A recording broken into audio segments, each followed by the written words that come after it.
Salmos 18. Salmo 18.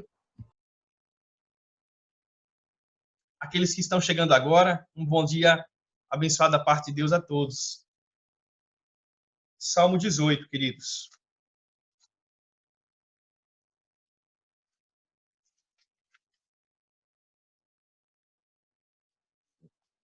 Todos encontraram o salmo aí em suas casas? Todos estão localizados aí no texto? Ok. Diz assim, amados. Eu vou ler o contexto dele, que é muito útil para a nossa vida.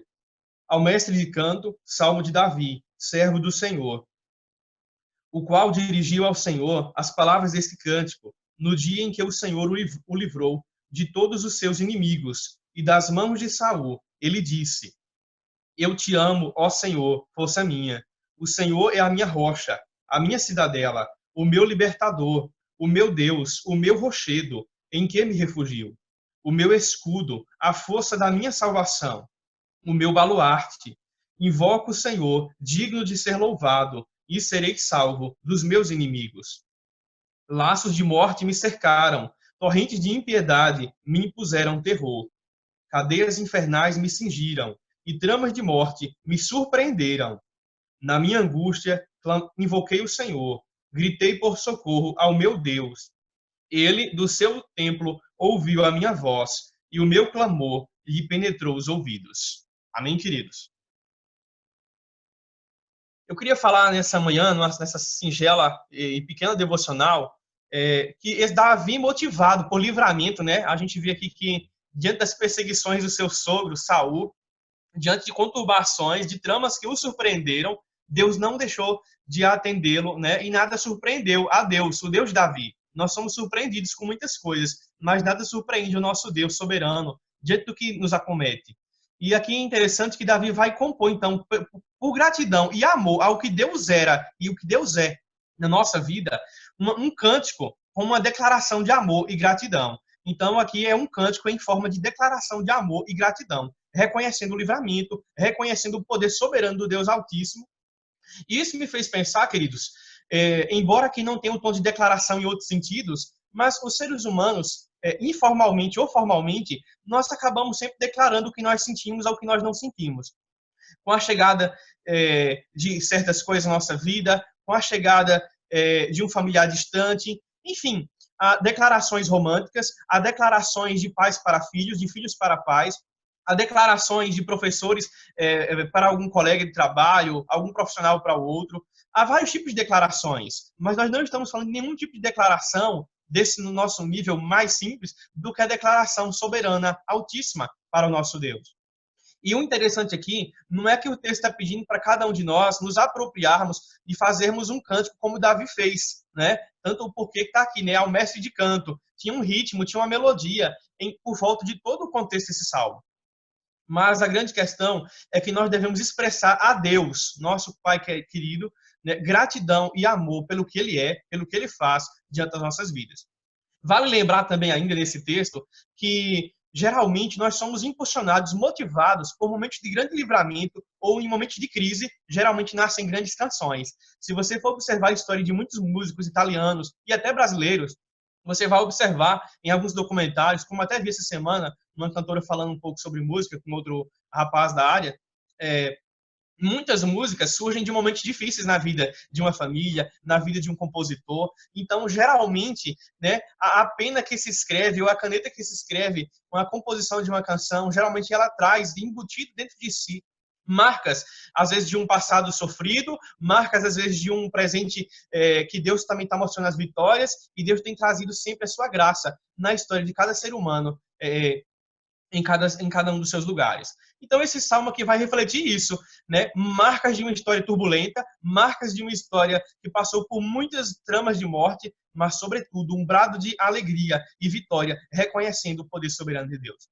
No texto hebraico, inclusive, é mais perceptível ainda do que o nosso. O nosso que a gente, acho que, se não me engano, a gente usa o nome para pronome possessivo, né? Não um nome muito bom de dizer, né? Em termos de possessivo, que nós não possuímos Deus no sentido de ser dono dele, não é essa a ideia. Mas a ideia é que esses sufixos, onde o salmista diz várias vezes, o meu Senhor, a minha força, a minha rocha, o meu baluarte, apontando para uma cidade forte, muralhas que não podem ser destruídas, né? Então, observe mais uma vez comigo aqui, irmãos. O verso primeiro diz, né? Eu te amo, ó Senhor, força minha. Então, a primeira declaração que ele faz, alegre pelo livramento que Deus dera, é dizer, Deus, eu te amo, né? Nem todo mundo, nem toda criança consegue dizer para o pai ou para a mãe, ou cônjuges, nem todo mundo consegue dizer um simples, nem mesmo que para alguns de nós seja mais simples, para algumas pessoas é mais difícil dizer eu te amo, ou eu gosto de você.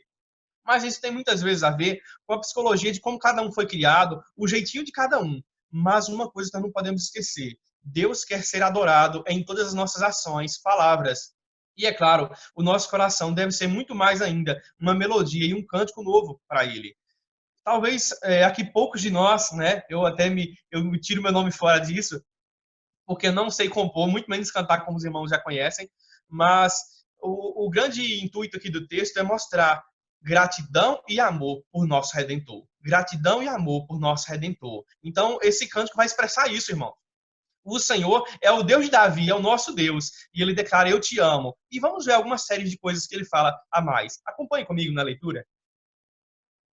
Depois dele dizer, né, eu te amo, ó Senhor, ele declara logo outra coisa, né, embutindo o que ele pensa sobre Deus. Força minha. Então ele quer dizer, de Deus vem a minha força. Essa é a ideia apropriada, né? De Deus vem o meu sustento, de Deus vem a minha rocha que sustenta a minha vida.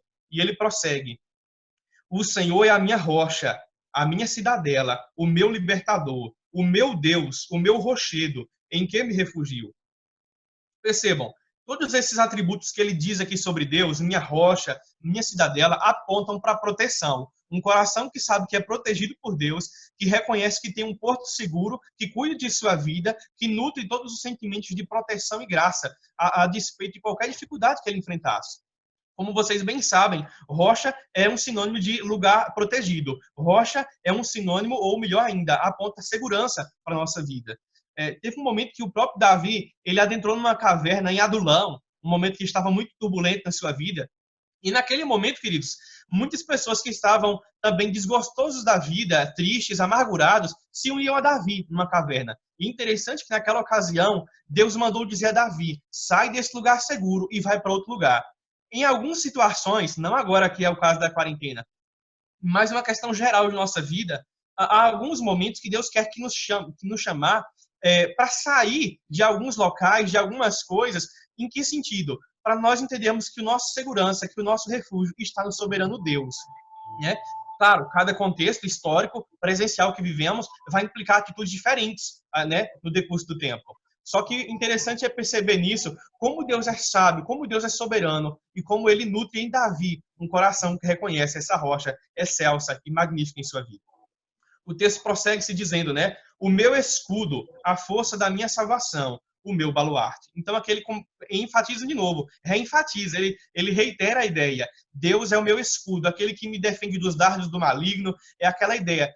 O escudo, como vocês bem sabem, amados, ele tem a função de proteger, de defender de armas que podem vir de surpresa ou até de propósito, e a pessoa está ali nas trincheiras e de repente pode ser acometido com algum mal que queira o afligir. Então, Davi reconhece que tudo isso, né? E observe, ele sempre diz, minha rocha, meu libertador, meu escudo. Então, ele está usando esses sufixos, né? Para apontar, então, o quê? Deus é o seu Deus. E ele reconhece todos os atributos de Deus em sua vida de forma fenomenal. E o texto começa, né, ainda a dizer, no texto finaliza, né? A força da minha salvação, o meu baluarte. Ele repete muito a ideia de força, mostrando que diante dos combates que ele enfrentou, mostrando que diante das grandes lutas, Deus sempre foi sua salvação e a sua cidade fortificada. Já no verso 3, há uma ideia diferente, onde ele diz, né? Invoca o Senhor, digno de ser louvado, e serei salvo dos meus inimigos. Aqui, irmãos, embora ele está falando que invocava mesmo, que ele adorava a Deus, que ele chamava o nome de Deus, aqui invocar não tem a ideia moderna de invocar no sentido de fazer algum tipo de drama ou alguma coisa mística para invocar um poder de um espírito. Não. Ele já sabia que Deus era um Deus presente na vida do povo de Israel, embora ainda a plenitude do Espírito Santo não tinha sido derramada como no Pentecostes. Todavia, a ideia de invocar aqui é confiança e adoração ao nome de Deus. É tanto que algumas liturgias antigas, principalmente os pastores mais velhos, usam muito o termo invocar. Tem se evitado um pouco ultimamente em alguns seminários, em algumas igrejas, por conta do sentido pejorativo e que não só pejorativo, mas que ganhou vamos dizer assim, rincões diferentes no Brasil, né? A ideia de invocar algum outro ser diferente. Então, em algumas igrejas não usam mais o invocar, mas não é errado, tanto é que está aqui na Bíblia, tá certo? A ideia de invocar, então, eu confio no Senhor, por isso eu suplico a sua ajuda, né? E ele me salvaria, diz o texto, ele me salva, né? Dos meus inimigos. Então, ele reconhece o poder soberano de Deus diante dos seus inimigos. Claro, irmãos, que cada dificuldade da nossa vida vai mostrar como o nosso coração se encontra diante de Deus. Mas Davi, ele fez questão de dizer que em cada momento, diante do inimigo, ele suplicava e confiava no nome de Deus. Que a nossa confiança esteja tão somente no nome do soberano Deus. O finalzinho do texto, de versos de número 4 até o 6, nos diz, né? Laços de morte me cercaram, torrentes de impiedade me impuseram terror. Cadeias infernais me cingiram, e tramas de morte me surpreenderam. Na minha angústia, invoquei o Senhor, gritei por socorro ao meu Deus.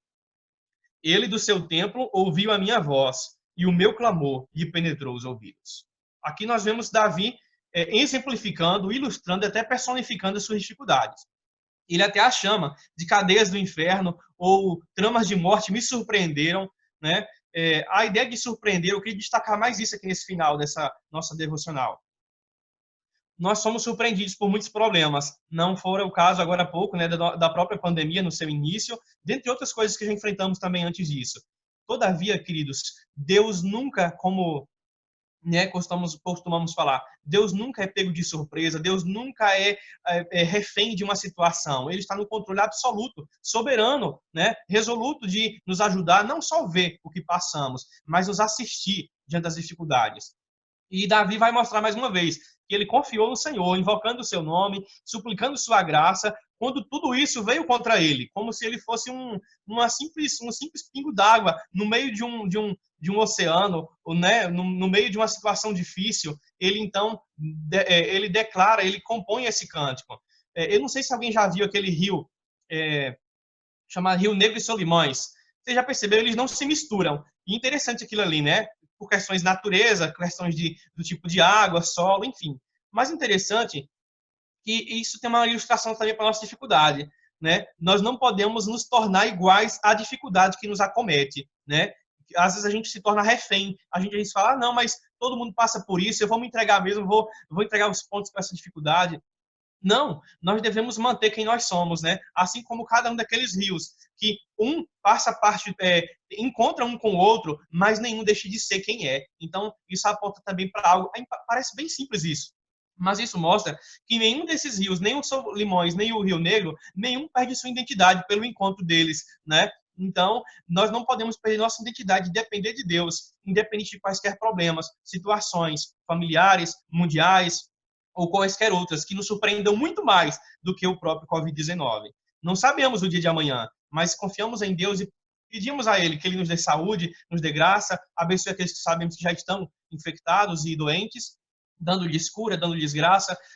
Oremos mais também, irmãos, nossas orações nas trincheiras pelos enfermeiros e enfermeiras, né? Nem sempre lembramos tão bem dessas pessoas, pessoas que trabalham na área de varejo, supermercados e outras instâncias que estão ali todos os dias lidando com o público aglomerado e para eles estão numa verdadeira trincheira, numa verdadeira trama de dificuldade, onde alguns não têm sido reconhecidos, e eu não quero aqui falar de outras coisas que não convém, mas assim, uma coisa que é real, nós temos falado muito ultimamente de política, nós temos falado muito de outras coisas, temos orado pouco pelos esses profissionais, temos orado pouco solidariamente pelos que moram nas ruas, ou provido um pouco mais de assistência a quem, né, precisa. Não que não devemos comentar o que pensamos e agimos, todos nós somos livres, e devemos sim expor o que pensamos, construtivamente falando. Mas, acima de tudo, enxergar, né, que existe uma solução, enxergar que existe um Deus que se importa e interage com o ser humano. E nós temos hoje um escudo muito melhor do que no tempo de Davi. Não, claro que Deus é o mesmo, mas nós temos um Jesus que já morreu na cruz, já ressuscitou, e quando olhamos para a cruz, quando olhamos para a sua ressurreição, nós temos um refúgio hoje perto de nós, nos atendendo e pronto a nos ajudar. E no final ele diz, né, eu gritei por socorro ao meu Deus. Diante da surpresa, né, da angústia que o acometera, Davi gritou literalmente por socorro. Talvez muitas pessoas não estão gritando literalmente, né? Talvez alguns enfermeiros, enfermeiras, donos de pais de família que estão passando por situações difíceis, talvez muitos não estão gritando literalmente, ou em redes sociais, ou nas praças, mas alguns estão no seu íntimo, nas suas casas, gritando por socorro, gritando por assistência, gritando por um fim e por uma solução diante do momento iminente e difícil que estamos passando. Então, seja nossa atitude de confiar tão somente na nossa muralha, no Deus de Israel, no Deus do Brasil, no Deus da terceira, no nosso único Deus, Criador do céu e da terra. Que Ele, então, motive o nosso coração. Não que devemos compor como Davi um cântico, mas que a nossa vida seja um cântico de amor, gratidão e reconhecimento pelo que Deus é em nossa vida. Amém? Deus abençoe.